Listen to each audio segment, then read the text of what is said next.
So which Batman is the most comically accurate?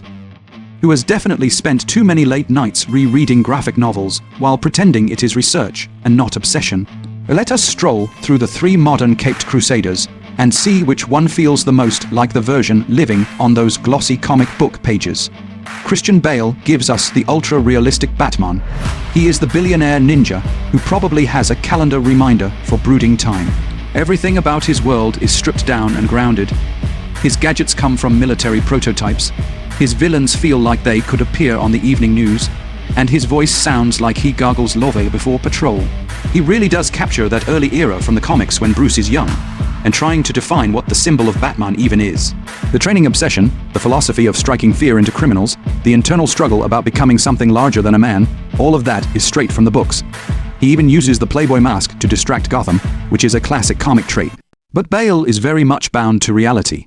He rarely dips into the more stylish, exaggerated, or weird corners that the comics explore. His version is accurate to some eras, but not the sprawling range of comic interpretations. Then we glide over to Ben Affleck, who looks like a comic panel brought to life against its will at 6 in the morning. He has the huge square jaw, the enormous silhouette, and the general vibe of a man who wrestles refrigerators for cardio. Affleck is pulled straight from Frank Miller's legendary older Batman stories. He is seasoned, worn down, angry, and absolutely done with everyone's nonsense. His fights feel like watching a professional demolition team in a batsuit. Every punch looks like it comes with a side of chiropractic bills. Visually and physically, this is peak comic accuracy. He has the gadgets, the brutality, the giant bat symbol on the chest. He is easily the most comic accurate in pure appearance. But then we hit the big issue. He kills a lot. Not like one accidental villain who slipped on a gadget. More like a weekend hobby level of collateral damage. Modern Batman in most continuities avoids killing like it is gluten. So, Affleck nails the look and tone of specific comic, runs but drifts away from the core moral code that defines Batman overall. Finally, we brood our way to Robert Pattinson, who gives us the most detective-driven Batman we have seen on screen in a very long time. He feels like he crawled out of a rain-soaked noir graphic novel, where everyone speaks in whispery monologues, and the city is permanently damp.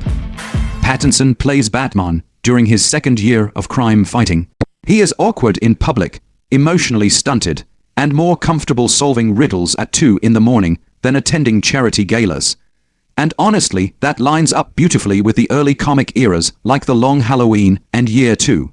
His Batman investigates crime scenes, deciphers clues, shadows suspects, and actually uses his brain more than his fists, which is exactly what the comics have always emphasized. He does lack the billionaire playboy persona for now, but that is because his arc has only just started. Early Batman did not nail the social mask immediately either. So who is the most comic accurate overall? Each one fits a different slice of the mythos. Bale is the young realist. Affleck is the older tank. Pattinson is the noir detective. But when you step back and look at everything the comics consistently portray across decades, Pattinson ends up closest to the spirit of the character.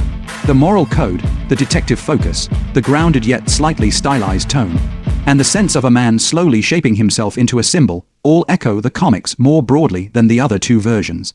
Of course, if you strongly disagree, you are in excellent company, because Batman fans arguing about Batman accuracy is about as traditional as the bat signal itself.